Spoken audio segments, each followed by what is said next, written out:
I don't think the leadership of the DNC wants to talk about trans people or Israel ever again. They know how different the DNC's accepted stance is from the people that they consider their base. The DNC has catered to wealth, capitalism, and really maintaining structures of violent white supremacy because the DNC still benefits from it. I think they have feelings, and I don't actually give a shit what those feelings are, because at the end of the day, their actions say everything that I need to know.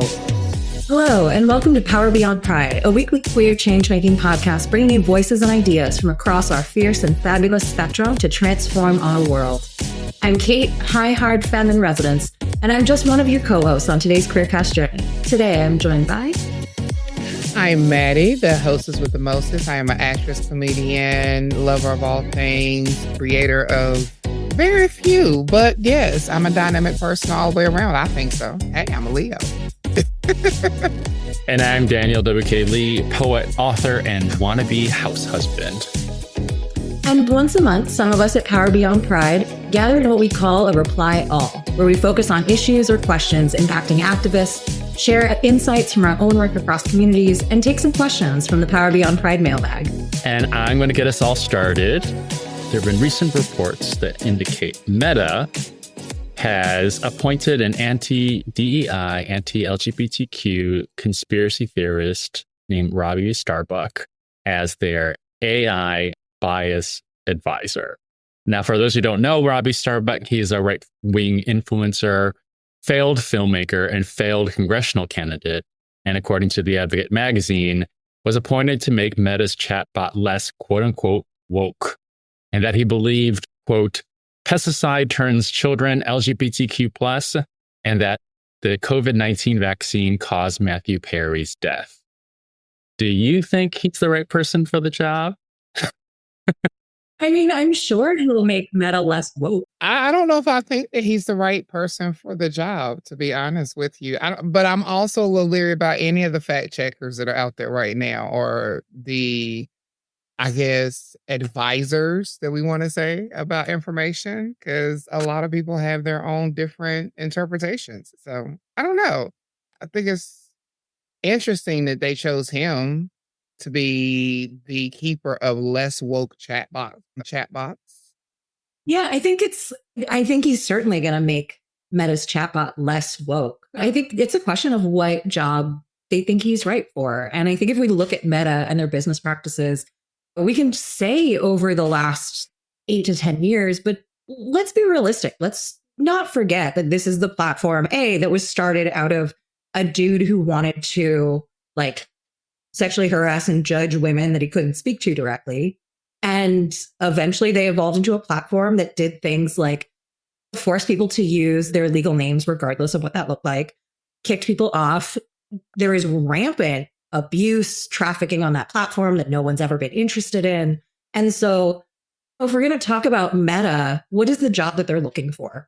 They have spent years hiring consultants to say, what do we do to make our platform more friendly, safer? They've had reports on reports on reports on how to do that. They've never done anything like that. And so what's the job? Is the job making Meta safer for the shittiest people that you know? Yeah. And is he going to do a great job at that? Fucking phenomenal. Yeah, I mean, it all seems like just aligned with just the past, 3 years of just, culturally and politically, economically, in terms of corporate America, just peeling back on DEI stuff. And I was just, I think, in a way, signaling to a degree to other people, or just an example of just, qualifications, fuck that, don't need that. I mean, we definitely have an unqualified predator in the White House, so what does it matter? I mean, also, it's worth noting that I guess the hiring of Starbuck, which is quite the last name, was as a result of a settlement with Meta, as a result, I guess, their AI chatbot falsely linking him with the riots and for being a QAnon believer or something like that. So it's odd, and I don't really understand even the optics of it. I guess currying favor with his conservative followers, it doesn't make much sense to me. Yeah, it feels like it's just going the way of Twitter is now the platform that if you have to be on it, you have to be vigilant. You know you're going to be doxxed by incels. What's going to happen on that platform? And Meta just feels like it is trying to align itself with that. And it follows what TikTok has recently done, which is hire I believe a former IDF or IDF, IOF policy person or something to be there in charge of quote unquote anti-Semitism and survey the content. Speaking broadly about it, but I mean, it's really aligning with other social media platforms hiring the oddest kinds of individuals to. It's asking the wolf to safeguard the sheep or the chickens. Is that the metaphor? Pretty much. Something like that. Yeah. Pretty much. I mean, but yet again, like I said, I mean, they're picking a person that believes that pesticides turns children LGBTQ+. So yet again, my biggest question is, what is it that he's going to be, I guess, advising other than he's going to end up being the future fall guy? That's what it looks like to me. To be honest. Like, what's a chatbot advisor? What does that really entail? I mean, if these things are often like large language learning models and everything, is he going through data sets and figuring out like what's what, or trying to correct queries to the chat? I mean, I don't use AI in anything. I actually, every time my Mac the operating system wants to get upgraded or whatever, they're like, Apple Intelligence, you want to set it up or whatever? And I'm always like, skip. I'm like, no, I don't want fucking Apple Intelligence on my damn computer.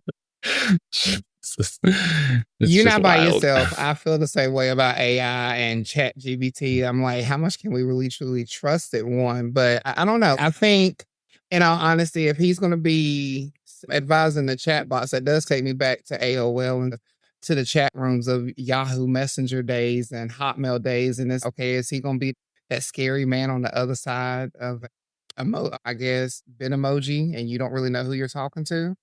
That's what it just screams a little scary to me. Yeah. Oh, for sure. Like all these tech companies can scan and survey all your emails, your chats, and everything like that. And you have to, just like sex in a way, you have to gauge your risk tolerance and decide whether or not you want it, like how much exposure you want. And actually yesterday I'm pulling back from like Google and everything too. Mm-hmm. So I'm doing my own little baby steps here and there because I mean, surveillance is real. And I guess you have to answer the question of like, how much of yourself do you want out there? And I think actually what makes it interesting to a degree as you do this is that you really understand how you're curating your presence online and how that is an artifice of who you are, quote unquote. It's not like social media isn't you. Social media is like what you want to present, right? Mm-hmm. So yeah, this is a very curious thing, but seems kind of aligned with just social media platform fuckery for the past, I don't know, ever. Yeah. Well, nah. I mean, I guess I'm curious about, because I totally agree. Like, this is what's happened to social media. And I also want to be really thoughtful about when these platforms came up, when they were being developed, they were developed by the people on them. Facebook wouldn't have mattered except for the people who went on, shared their content, connected to others, and developed it into a place. Like, everything that any social media platform owes everything to the people who were initially on it. And as like queers of a certain age, I'm gonna guess that all of us, like the internet was really important, especially when we were younger, especially when there was like zero representation where you had Ellen and that's about it on TV. And maybe you knew a queer person, but you're 11, you're trying to figure shit out. Like the internet was really important, and finding people and connecting to people was essential to that. And so I guess, it's hard to look at these platforms and see them, basically remember that they have always been an arm of capitalism that didn't give a fuck about anything.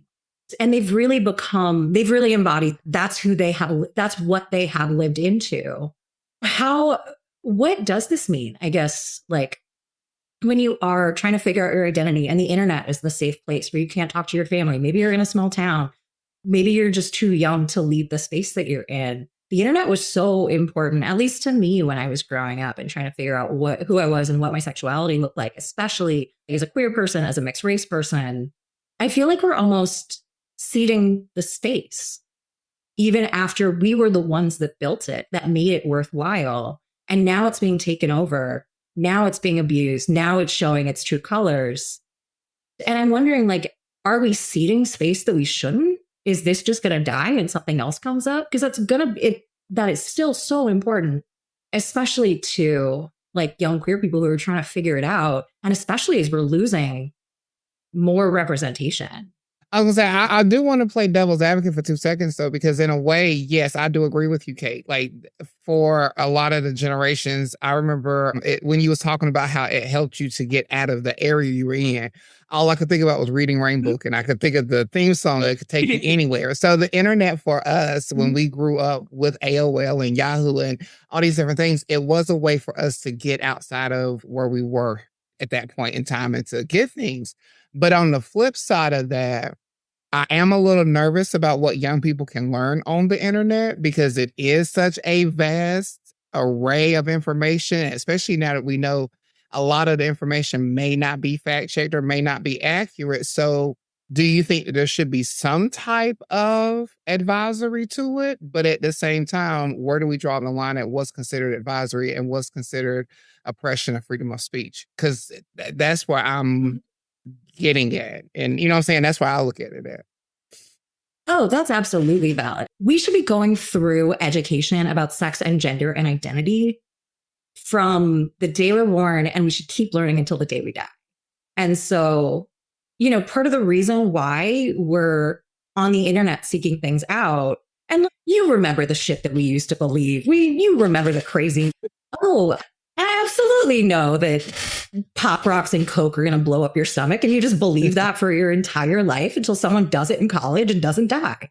And so I really think we seek out that information, and especially young people seek out that information because they're looking for answers to very valid questions. And it should be easy. Like, we shouldn't be sending young people to be like, go figure it out yourself and just type in a search code and you have no idea what's coming. That is an unfair thing to do. Mm-hmm. And it puts an onus on a lot of different areas that are not looking to be the information center for young people. And so I think more information, clearer information, direct information, neutral information should be accessible everywhere to people trying to figure it out.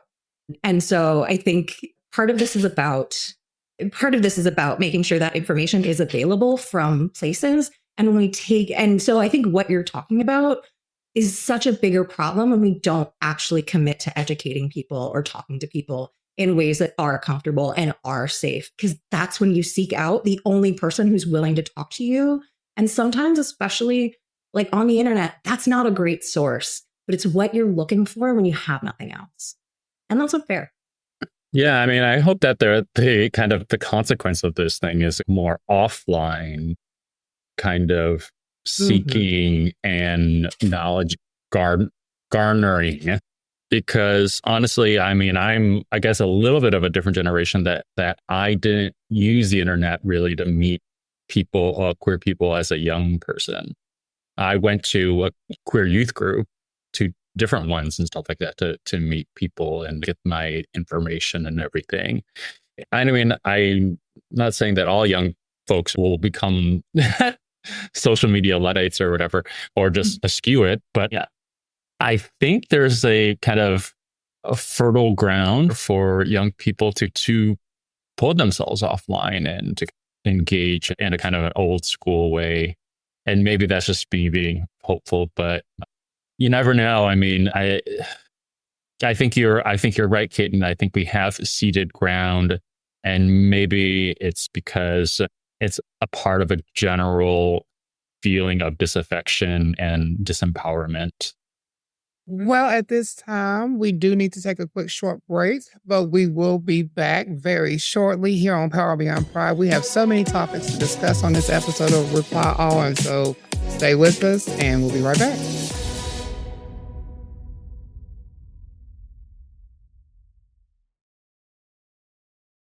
Welcome back. This is Power Beyond Pride, a queer change-making podcast, and I'm Kate here with my co-hosts, Mattie and Daniel.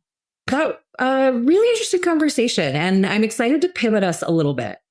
So, recently, Pete Buttigieg has been doing some interviews and has had some conversations really specific to his feelings about trans athletes specifically.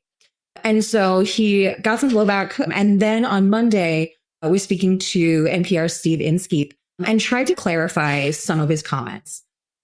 Whereas before he talked about questions of fairness when it came to trans athletes, his response was shifted a little bit and added some to what he had previously said, where he said, your approach starts with compassion for transgender people, compassion for families, especially young people who are going through this, and also empathy for people who are not sure what all of this means for them.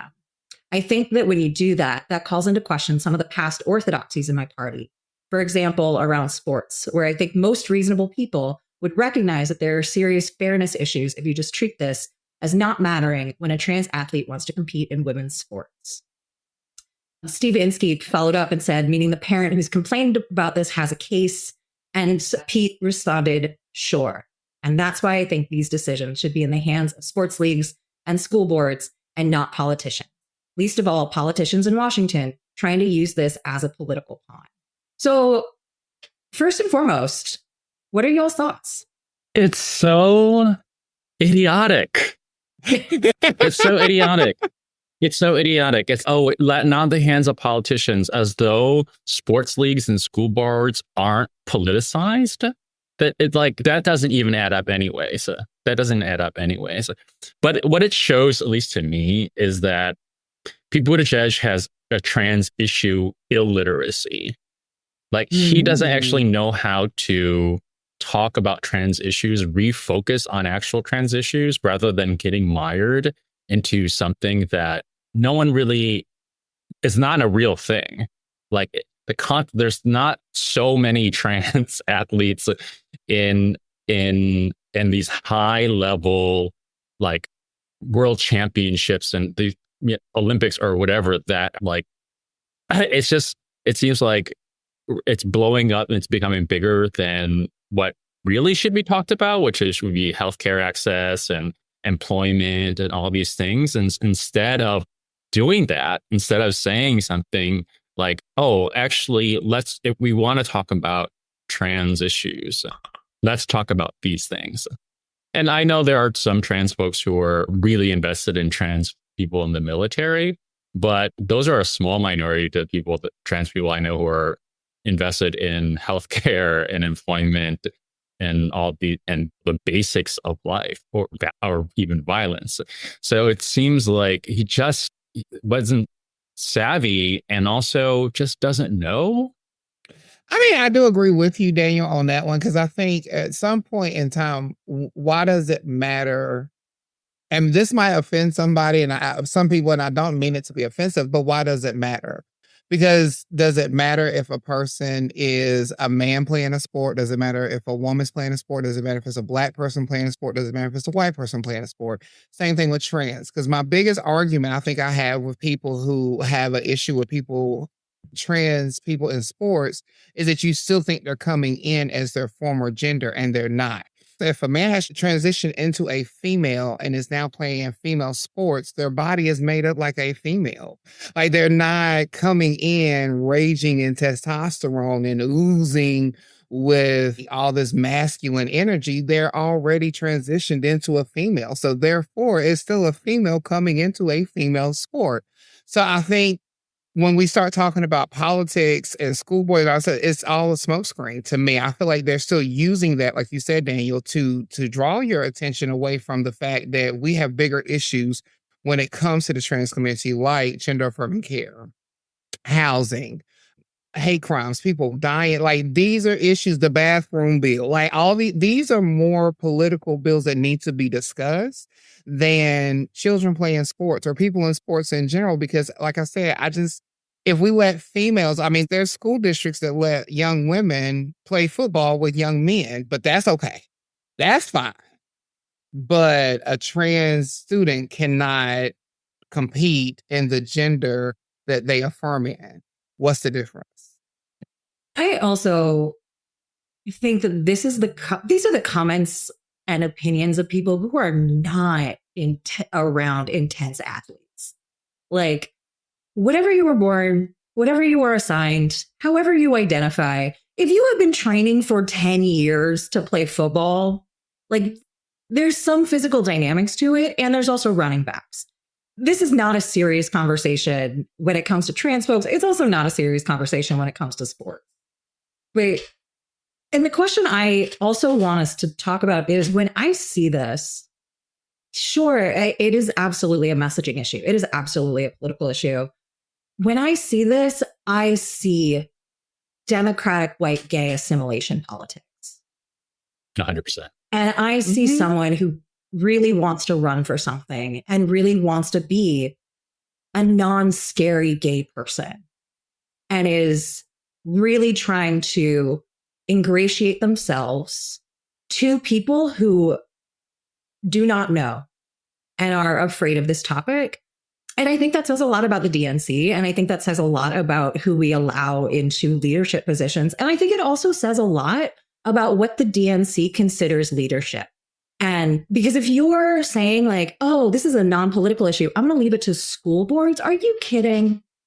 Are you really serious right now? Or is this really about where you don't think that the people who are going to push back on this are going to support anyone else? And you think who you're going to be comfortable with are the people who don't support trans folks, who don't support queer people? I mean, I think that what we're talking about is someone who doesn't want to be a leader on these issues and doesn't want to be a leader, period. They want to be elected. And that's a different conversation.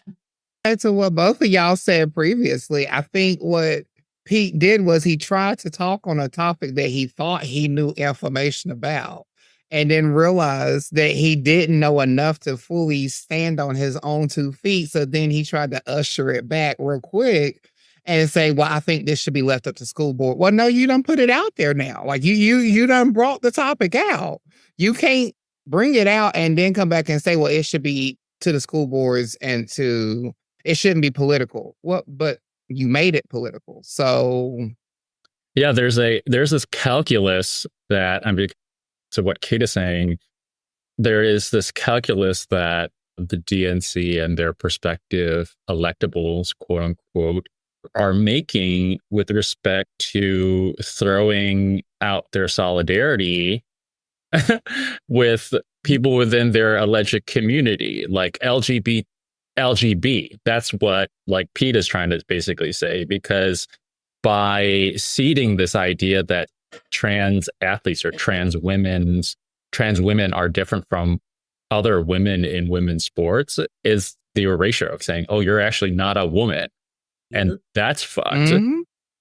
And so Pete Buttigieg is doing what kind of all politicians have done so far, which is to build their electability, their political career on the bodies, the erasure, and of others that he completely has decided in this kind of a calculus are dispensable, which is so par for the course at this point, right? Like, we have seen a Democratic Party absolutely think very little about what's happening in other places in the world and fail to have a reckoning with what transpired with the last election.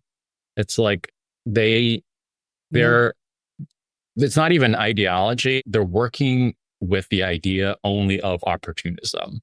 It's like, whatever the opportunity is that seems to be good, let's go with that, and maybe something will be different, rather than like having a stance. And that's why it seems the DNC doesn't have, or we're so resistant to endorsing Mamdani in New York, because Mamdani has a stance. He's trying to be a leader. He's clearly articulating something that resonates with New York.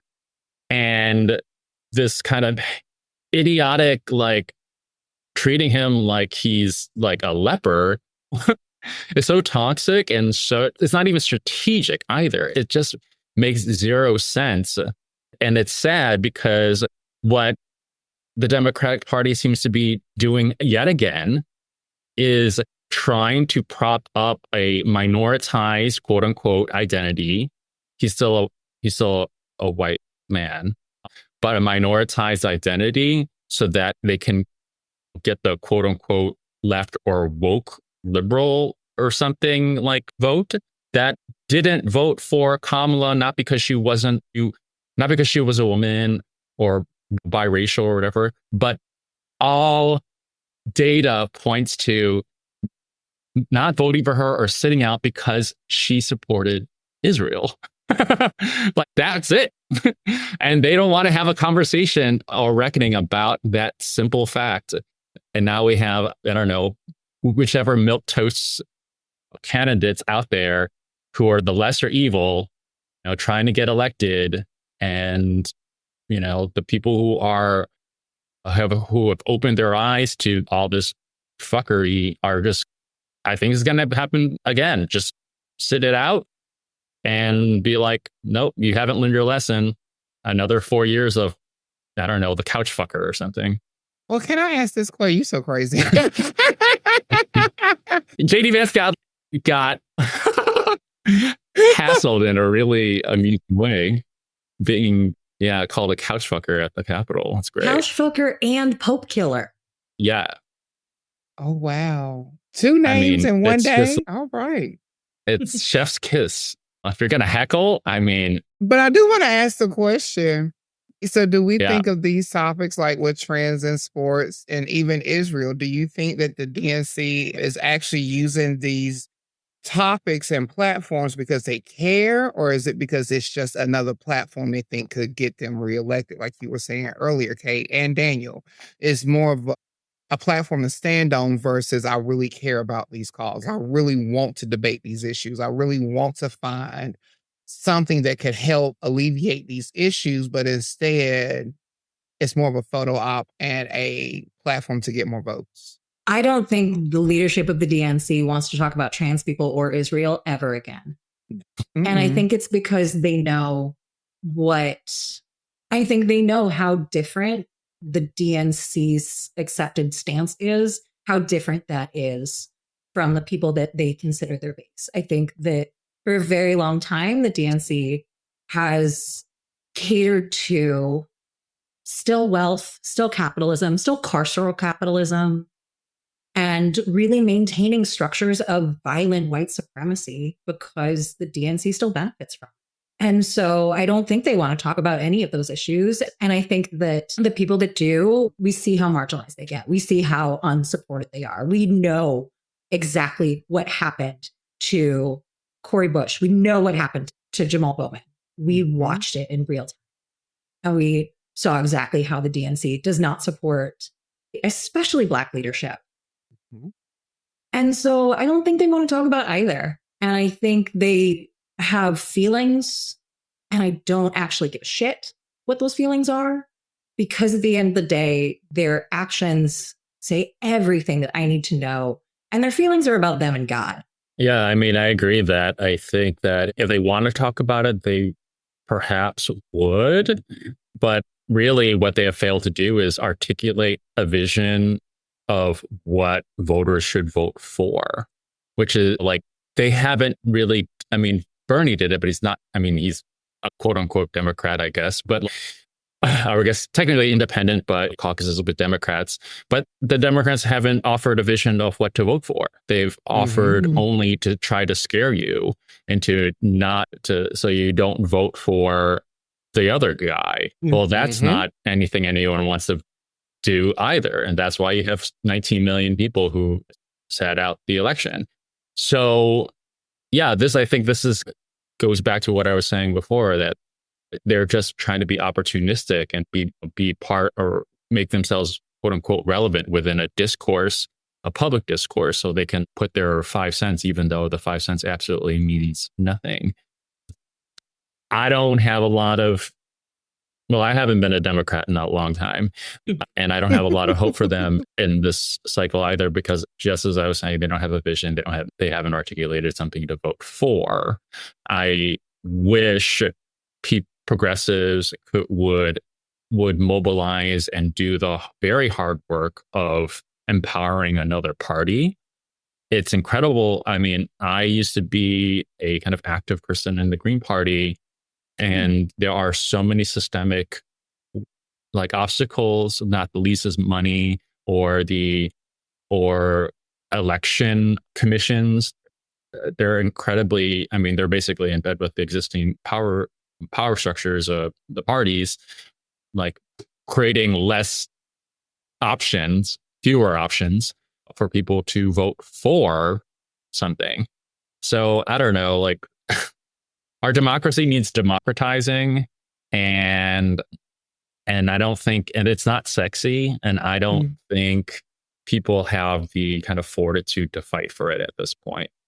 That's just, which is sad, even though we're just, because, and also we're just fighting for what quote unquote used to be ours, right? This marriage or abortion access, which is, it's a dystopic world. Sounds like to me, Meta isn't the only thing that needs advising. I think our government and democracy needs an advisor to come and make sure they are doing their job correctly. Yet again, y'all, we do have to take a quick break, even though we hate taking breaks because we love the conversation, don't we, y'all? I mean, I could talk for hours. I know Kate and just keep on going now. But we do have to pay the bills just like everybody else does. So look, stay with us. We'll be right back, and we have more interesting topics along the way.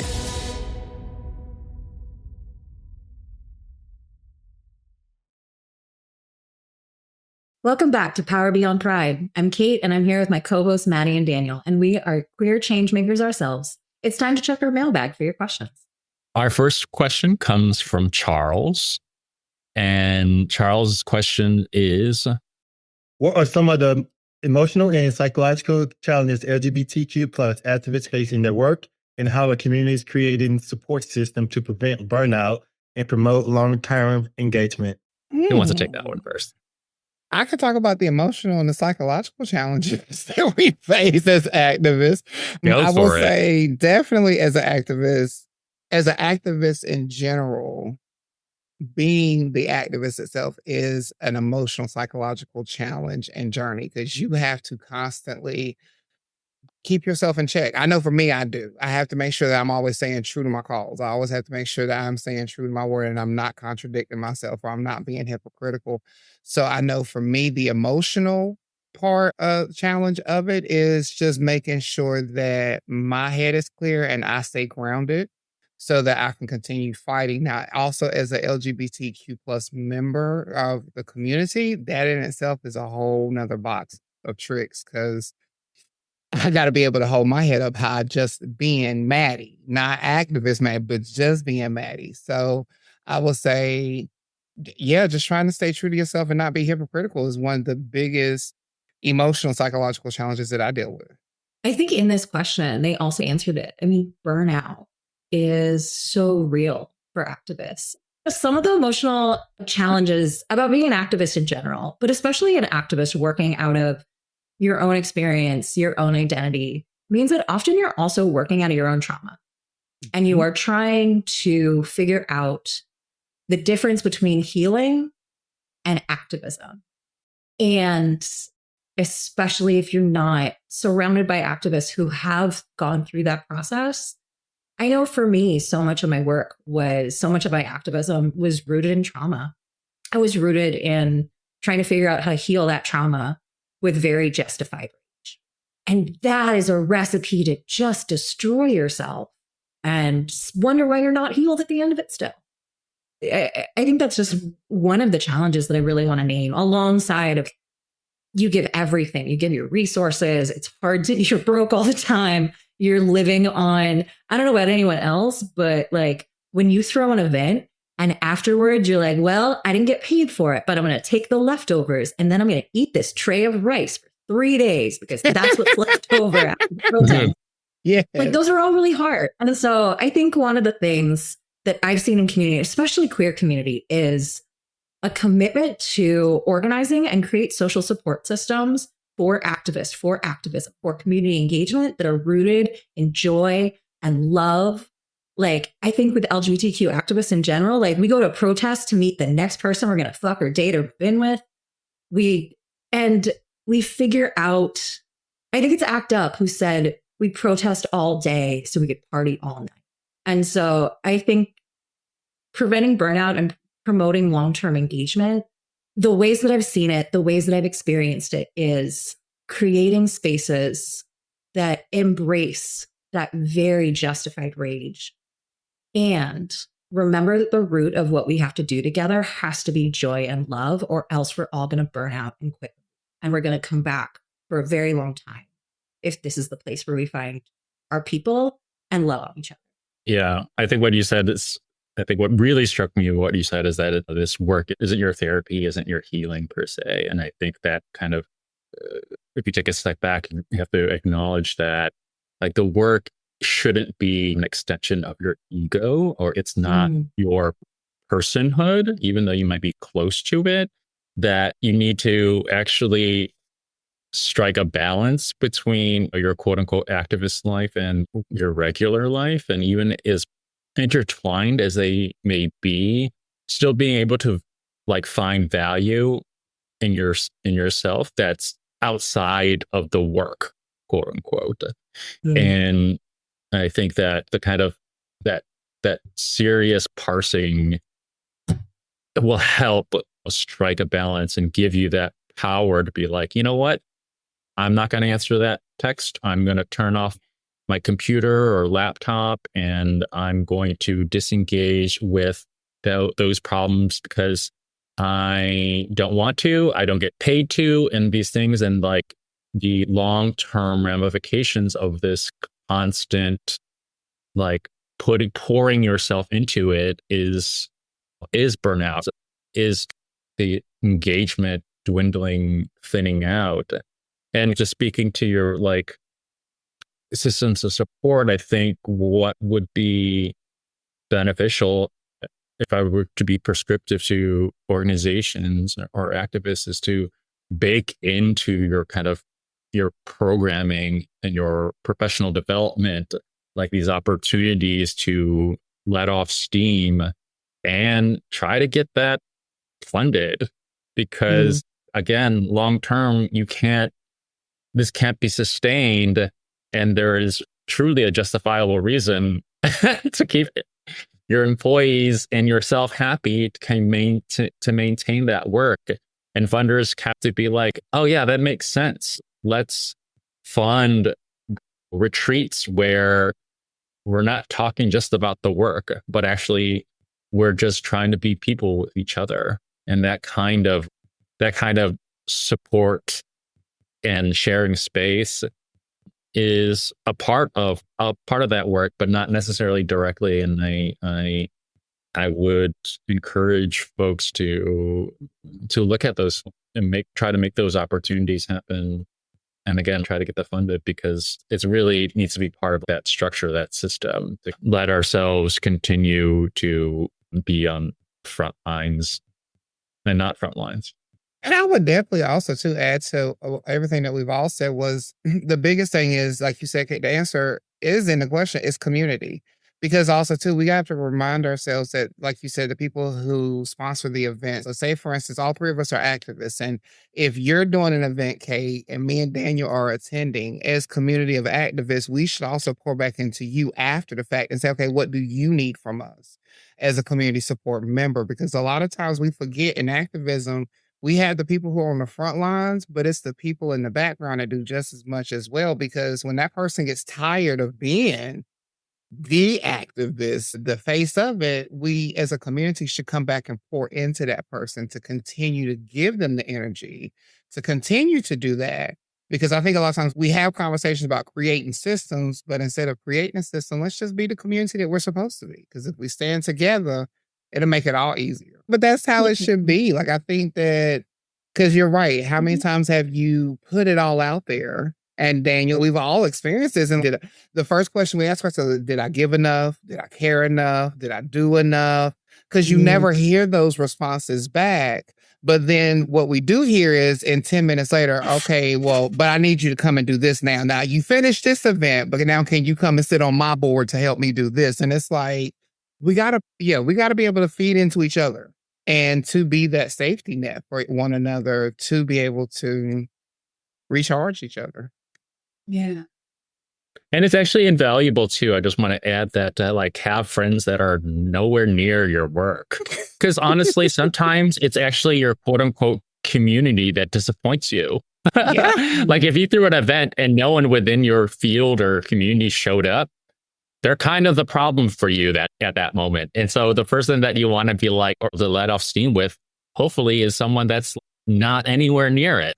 Is your fun friend that like doesn't know shit about, I don't know, sex work or something like that. That's fine to have because you know what? You're not married to the movement.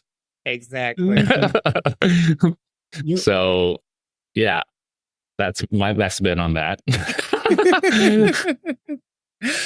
Well, our next question comes from Trey in Jacksonville, Florida. This is an interesting question because I'm interested to see how this goes.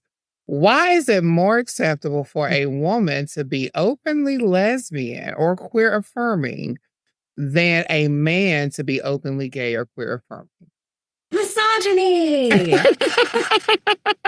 Misogyny is about the oppression of women. It is about men. It is gender. It is aggressive gender roles, and men in the United States, the gender roles for men, traditional, what that looks like, means homophobia. It means transphobia. It means rejecting everything that isn't this violent, actual homoromanticism of other men.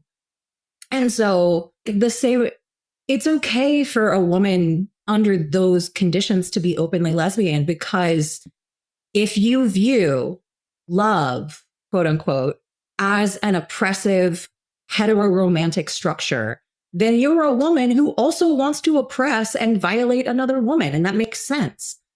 If you are a man who wants to do that to another man, that is an affront to gender roles. If you want to be in a different kind of relationship with men, that is an affront to gender roles. And so women are held to a standard that is different. Men are required to be rejecting. They are required to be homophobic. And so the reason is, why is it more acceptable for a woman to be openly lesbian? Because no one cares. And that gets contextualized as, here's a woman who wants to oppress another woman. And that makes sense under gender roles. So yeah, that's my answer. It's misogyny. And I'm going to point to our male masculinity that, at least certain conceptions of it, at least here in the West, I would say, global North maybe, that men like to legislate and control other people, not just other men, but obviously women's bodies and trans folks' bodies and such.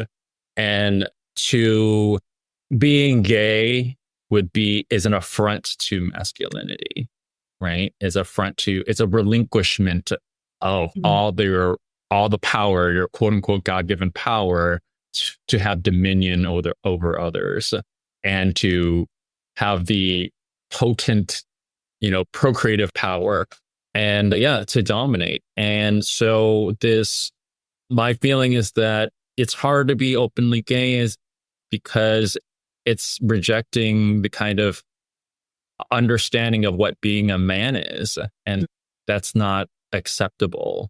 And even with your queer affirming, it's seen as a softening. It's always this kind of, you're soft on this, or empathy is villainized and also feminized, right? So it just seems that it's not palatable. It's not okay with certain men or society. I think it's changed for sure. I don't think in my early life, I definitely didn't see as many kind of so openly pseudo-homo romantic relationships between men where they're just very open and frank, but it's not it's not a romance, but it's a kind of relationship that doesn't have a particular mainstream archetype that is looked upon, where men can be vulnerable with men and not be feminized, called gay, or all these things. Like, that's so atypical, but I think it's becoming more typical. And I'm really happy about that. I'm really happy with, especially as we also break down gender, like rigid gender expressions, that also has given that energy as well, that, you know, heterosexual identified men can still wear nail polish and all these things and say that they love their male friends and not feel weird about that. I love that. And I've actually, if anything, I wish gay people weren't so gatekeeperish about it, being like, oh, these two guys are tight, or they hold hands, or they whatever, and they're like, oh, that must mean they're gay or whatever. Stop that. Like, you're actually not allowing men to have these intimate relationships without being stigmatized. Like, you're part of this energy of stigmatization. So yeah, I mean, that's my 5 cents. I think that the toxic masculinity is alive and well. Very much so. I definitely agree. I think, and both of y'all are right. It's just, to me, I think it's a long series of women have been overly sexualized for way too long. So, I mean, if we think about it, it's okay for a woman to be a lesbian because that's a man's fantasy. It's okay for a woman to be a lesbian or queer affirming because she's sexuality, so she's supposed to be fluid regardless. It's okay for a woman to come out on TV like Ellen did and be the first woman in the 90s to stand out loud and proud and say, I'm a lesbian.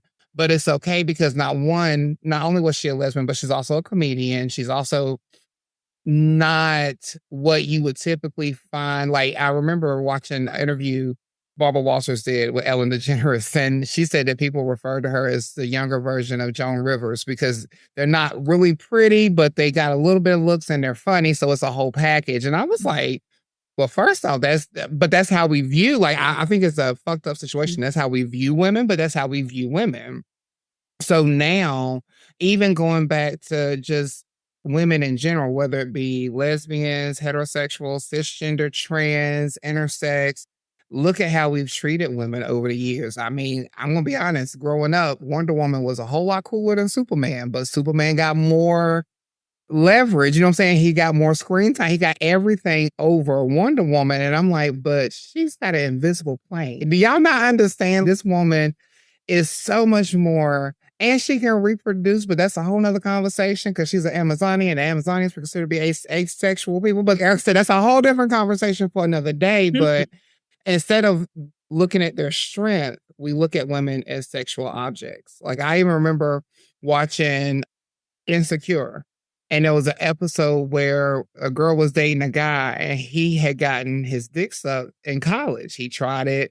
He was like, I tried it. That was something that I wanted to experience, was being with another man. It was cool, but it just wasn't for me, blah, blah, blah. But then the woman was looking at him and was like, so you must be gay. Well, why does that make him? First off, how does that make him gay? 1, 2, but how many women have had same-sex experiences throughout life and didn't have to live up to a stereotype or a title of some sort, all because they decided to freely explore their sexuality in themselves. So I definitely think a lot of it has to go back to overly sexualizing women. It's just, that's something we did to women over the years, down through centuries, always. It's so wonderful to get these questions from activists and icons across the country. Got questions about your activist experience or how queer changemaking can impact your communities? Send it to mailbag@powerbeyondpride.com or visit the site at powerbeyondpride.com to submit your question. Even better, send us a video to some of our socials or any of our socials. We want to see you, hear from you, and be in community with you. And sadly, that's all the time that we have for this episode of Reply All. We've enjoyed it. I think I've enjoyed it. Did y'all enjoy our conversation today? It was great. Great conversations. Oh my God, Always. there's so much more to talk about. I Girl. Ooh. So that means, y'all, please stay tuned and continue to listen because this is just the beginning of the conversation. I'm your co-host, Mattie Bynum, the hostess with the mostest. You can follow me on Instagram at MattieSimone737, also on Facebook at Mattie Bynum. And I am thankful to be here with my two beautiful co-hosts, Kate and Daniel, and I will let them give you their socials. And I'm Kate, your high hard femme in residence. And you can follow me at reframehealthandjustice.com and on Instagram at Harm Reduction Femme. Remember to subscribe and get your friends to subscribe to Power Beyond Pride on Spotify, Apple Podcasts, or wherever you get your podcasts. And check out our site at powerbeyondpride.com. And I'm your co-host, Daniel, poet and author of Anatomy of Want. And you can follow me at Strong Plum on Instagram and Daniel WK Lee, LEE on TikTok and Blue Sky. Power Beyond Pride is a project from A Great Idea, a queer-owned design and content agency. Learn more about them at agreatidea.com. This episode is produced by Shane Lucas. Mattie Bynum is our project developer. Our editor is Jared Redding with support from Ian Wilson. And we are all part of the podcast awesome host team, 3 of us. And remember to send us your questions and comments to powerbeyondpride.com. Check out our new episodes each week, and we look forward to queer change making with you next time. Thank you from all of us at Power Beyond Pride.